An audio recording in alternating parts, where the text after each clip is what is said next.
Hey, Caleb here, the founder of Patriot Training Center, and today we're going to talk about concealing big guns on small guys. So let's get started. So we've talked a little bit about concealment and how to carry a pistol, but what about if you want to carry a big pistol and you're kind of a small guy like I am? We actually had some videos on the channel, and there was a lot of feedback on people wanting to know how to do appendix inside the waistband carry for big guys. But I didn't hear anybody talking about small guys, so I figured I'd put this out there. Let's talk about big guns. So today I have my Glock 34. These are just dry fire mags I got in here.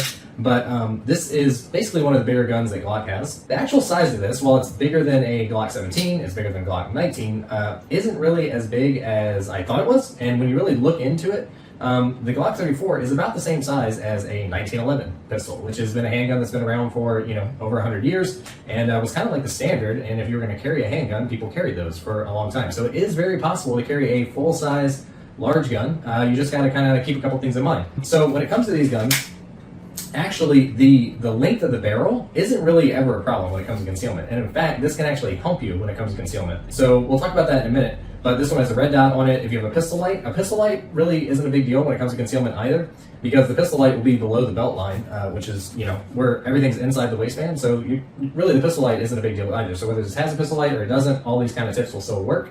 Let's talk about the barrel real quick. The longer barrel can actually help you in concealment, because if you think about it, when this is in a holster and it's on your body, you have the belt that's right here pushing up against the belt line, and the holster has got everything down here. And the more weight, all the weight in a pistol is up here in the magazine wall, right? Because you got the magazine that's full of all the bullets and everything. So most of the weight is up here in the butt of the gun anyways. Then you have this fulcrum with your belt that's pushing it up against your body. And the more weight up here, the easier it is to tip out. Now, if the barrel's shorter, so the shorter barrel guns, even more of the weight is up here. There's less weight below the belt line. So it's kind of like the guys over from Filster have a great series on their YouTube channel about concealment things. And they talk about it like the bow of the ship, like the part that's under the water and the part that's above the water. But anyways, so it's like a fulcrum. So the more the weight that's atop the fulcrum, the more the weight that's above the waistline, the more that can print by sticking out from your waist this way, okay? So that's something to keep in mind. So this long barrel actually doesn't hurt us that much. So let's go ahead and I'll holster this up, pull this holster out.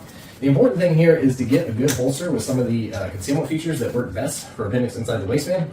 So this is a tier 1 holster here, and it has two things that really help conceal these guns, because as I said, the barrel isn't that big a deal because your belt line is right here.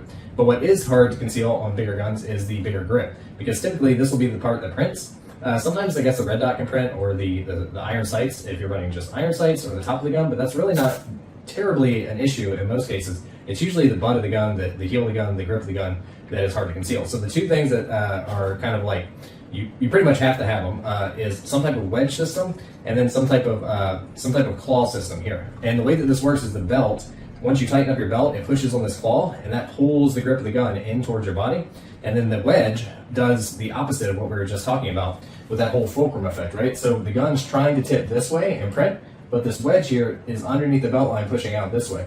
And the great thing about these wedges is you can get them in any different sizes. Tier 1 Concealed now sells a bunch of different sizes, and you can buy different ones and try them. But before this, people were just modifying their own holsters, and they were just taking like any piece of foam, or people were using like the inner soles that you put in your shoes, and you can get some Velcro and just put the Velcro in your holster, and then you can put Velcro on the back of pretty much any type of wedge material that you want, and try out different sizes and see how much of that push that you need to get the gun to push back into your body, okay? And you will find a certain point where there's like too much push, and then you can just like back off of that and find kind of the sweet spot for yourself. So those are the two things in the holster that are generally the most important. And then along with that, this is a properly made holster, so they did a good job of spreading the weight. If you're gonna carry a bigger gun, it's gonna weigh more. So they spread the weight out by having the clips a little further apart. So that may be something that you have to play with. This one in particular is like a sidecar style holster, but it's got this, because these are attached with just ripcord, it actually conforms to your body a little bit. So it can work with the natural curves of your body. So that I also think is important if you're gonna carry a holster setup that's like this. So let me go show this too.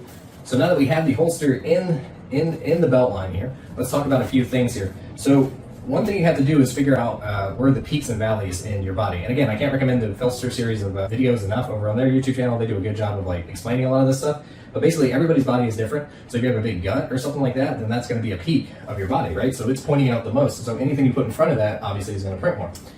Even when you're slim, you're still going to, this is probably the part of your body that sticks out the most. but there's normally like a gap here kind of on the side of your body, right, where you can kind of hide a little more. So that's probably where you want the most printable part of the gun, which, as I said, is the butt of the gun. So for me, that's kind of what I do. And then if I use my belt, I kind of tighten it up a little bit. That pulls the butt of the gun in, and then the wedge is doing its job underneath the pant line to point the top of the frame of the pistol back towards my body. And that gives me pretty good concealment. So again, when it comes to holsters, very important to have a good holster. This one here, I swapped out the Tier 1 Concealed for. This is a Dark Star Gear holster here. And this holster is obviously sized for the Glock 34. But of course, because Glocks are all basically the same, it has the, I can fit the Glock 17 or the Glock 19, you know, any of the smaller guns that I want to conceal will fit in this holster fine. And because, like I said before, the barrel, a longer barrel, or at least a longer holster, makes it easier to conceal. This is actually a benefit, okay, so you don't lose anything there. But the other thing that this Dark Star Gear holster has going for it, it's got another type of claw system, and it's got the wedge that we're talking about that's so important. But a benefit over this that you might have, because it doesn't have the additional magazine pouch, is that you might find a little more leeway into where you can place it on your body and find the right spot. Maybe it's more over to the side with some people instead of having to go in more in the center line with some of those kind of holsters that have the magazine pouches attached. So if you just have the holster here by itself, maybe you can move it over to the side a little more and like hide it in this area between the front of your body and your hips here, which actually works out pretty good most times and gives you some good concealment. And this one actually prints a little bit less, as you can see, right? So, so yeah, the holster thing is very important. You get a good one and make sure it has those concealment features that we're talking about with the wedge and the claw system. And this is a white t-shirt. So that's the other part about this, okay? So when you think about this type of setup, you gotta kind of think of it the same way like tactical guys talk about their whole kit setup, right? So you have like, everything's gotta kind of work together. So you have the belt, you have the holster, and then now you have your clothes that you gotta think about too. So this is like kind of the worst case scenario. You have a white t-shirt and it's pretty slim fitting, okay? There's a little bit of like hang with the material as it goes down in front of it. So it conceals pretty well, but you're gonna have to be, it'll be very easy to print. You can see if I turn in certain situations, you know, it's gonna be pretty easy to print. And that's just what you're dealing with there. So like if the wind is blowing really bad one day, that always like irritates me. The wind will like blow my shirt right against the holster, okay? So this is like the worst case scenario. So let's talk about different ways that you can set up your shirt to help conceal your bigger pistol a little better. All right, so this is like the next level up of what I would consider pretty good concealment here, is we have a darker shirt, okay? A dark colored shirt is probably gonna help a lot more with the printing issue. So just keep that in mind. And this is a relatively form-fitting t-shirt. So it's just a step up from like wearing a lighter colored t-shirt, but you can still do pretty well with this. And this is pretty similar to the type of stuff that I would wear a lot of the times, which is why most of the time I don't carry the biggest gun that I can carry. I'll, especially if I'm just running out quick or something like that, I'll stick a smaller gun on or something like that, because I don't have to worry about concealing it and thinking about the clothes that I'm wearing and everything. I don't like to make a lot of choices. I just want to wear the same clothes if I could every single day. But a dark shirt, as you can already see, it really helps. And even when you're printing, it's going to be like there's just less visual contrast, right? So it's it's a little more difficult to tell if there's printing. So then you can take this a step up. And this is a dark t-shirt, but it also has a graphic on it. And this is actually made by the same people that make one of my favorite concealed carry belts. V Development Group has this belt. And I bought it basically just because I thought the design was cool and appealed to heaven. This is like one of the Revolutionary war flags that was flown by the Patriots, right? But something cool about this, and if you choose your shirts wisely, is the graphic will draw people's eyes up and away from whatever you're trying to conceal, right? And this one in particular, you can see it's like an arrow, right? And this is like a visual concept. Our eyes are drawn towards arrows, or, you know, someone's in a picture. If you look at a picture and the person in the picture, the photograph is like looking somewhere, your eyes are going to go where their eyes are going. So there's ways to visually get people to not look at your belt line, is what I'm trying to say. And it's a darker shirt, so it works pretty well. So this is like something else that you consider if you're really into t-shirts. I know like rock band t-shirts, or like anything that's like people can see and they're going to focus on that instead of like looking really in particular at your belt line. If you combine that with the fact that it's a darker colored shirt, that can really help you out with the printing. And then this is probably one of my favorite options. This is just a polo shirt, but it's a pretty nice fitting polo shirt as far as like around the arms and the chest, and I don't look like a tactical hobo, but it's kind of loose down here in the waistline area, right? So this does a really good job of being able to conceal, you know, moving around. It's like kind of flowy here. And another tip is, even with the tight shirts, any shirt that I do, every time before I leave the house, I'll just do this a little bit, because after you wash your clothes, you know, they get a little tight, and that gives you just a little more space down here to help with the printing thing.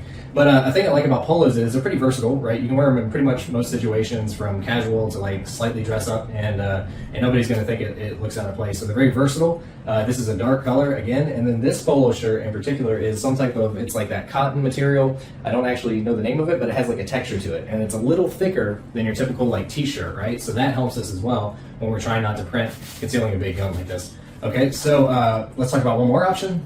And something like this would, also work well. Any type of dress shirt that's got some like printed type of stuff, kind of wild looking. I kind of like these, and sometimes, it looks good. Sometimes my wife likes it, sometimes she doesn't. But, this type of stuff, I feel like I can conceal a bazooka in this, right? Because we got all these different prints on here, and obviously that helps with breaking up the pattern of any type of printing that we're doing. So very good type of concealment thing, and it fits pretty well, and it looks pretty nice. It's not quite the tactical hobo look. So this type of thing can work as well. And then of course we get to jackets or hoodies or sweatshirts or kind of anything that's like an outer garment, right?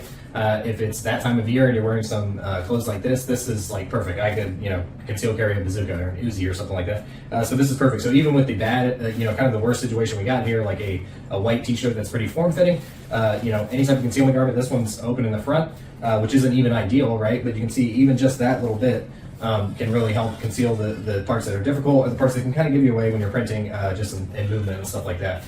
So that really helps. If you have a hoodie sweatshirt that doesn't open to the front and it just goes over, with a hoodie, I mean, you can conceal anything you want, so it's not even an issue.